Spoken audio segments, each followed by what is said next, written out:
Руслан Павлович, при всем уважении к вам, я с вами категорически не согласен.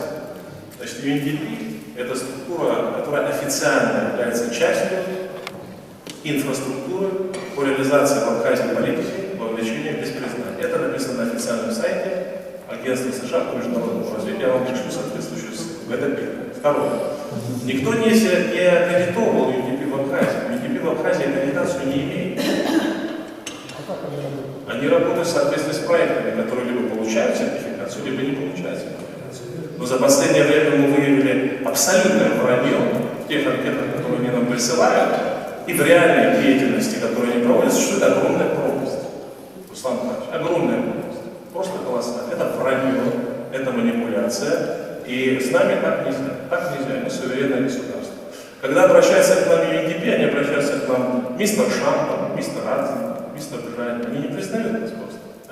Мы для них никто.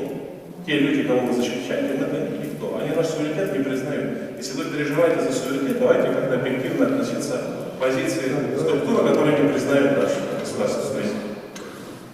И по поводу именно термина. Вот я вам могу сказать, что в тех странах, где принималось законодательство именно с этим термином, там не происходит революция.